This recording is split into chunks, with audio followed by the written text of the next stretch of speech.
Hello, everyone. So today I was reading a meta-analysis on exercise and its effects on depression and how it's helpful. And so a meta-analysis is just when a group of scientists get together a bunch of different studies and try and draw a conclusion from it. And so in this case, it was like 1,000 different studies on exercise and its effects on depression.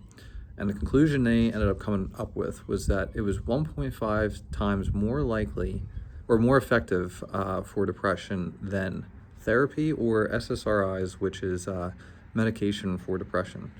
Those are very significant results. That is amazing. The conclusion to me is not to think that SSRIs or therapy is not useful. I think the conclusion really is that exercise goes a really long way towards feeling good.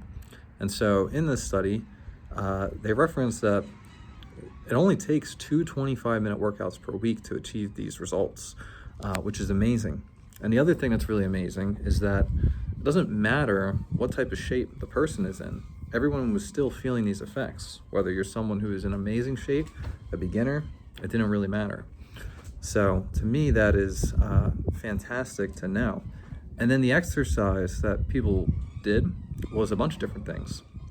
Some of it was yoga.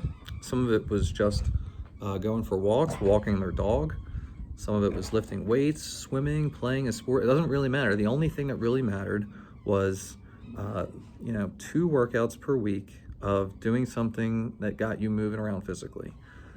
To me, that's really exciting. I work out, probably like an hour and a half a day, somewhere in that neighborhood. But these benefits are shown at 2 25-minute workouts. Almost anyone can figure out the time to do that. You don't have to go lift weights if you want to feel better. Take your dogs for a walk. So I think that's really exciting to learn.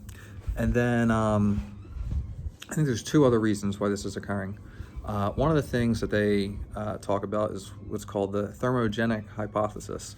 Basically, by exercising, you raise your body temperature, which reduces the total amount of stress that you're experiencing. It reduces, it makes your muscles more alleviated, and it also really changes your brain chemistry. So that's one reason. And the other thing I really think of is how beneficial it is to start moving with the intention of making yourself feel better. I think it's you're basically now adopting this ideology that I can make my future better, which is very similar to being just an optimistic person. I think people who believe the future can be better than today are people who are happy. I think people who are not happy are people who look around and do not see, they do not believe the future will be better. So you start now acting in accordance, and you're acting out those beliefs. So I think it changes your frame of reference of the world to be much more positive. I think that's probably a really underrated benefit, and does wonders for your mental health. So I think this is really exciting to know and to understand, because it's something within everyone's control. It doesn't require anything crazy, and it's apparently very, very effective. And what I'll do is I will leave the link to this study in the description, so if you want to read it, you can check it out.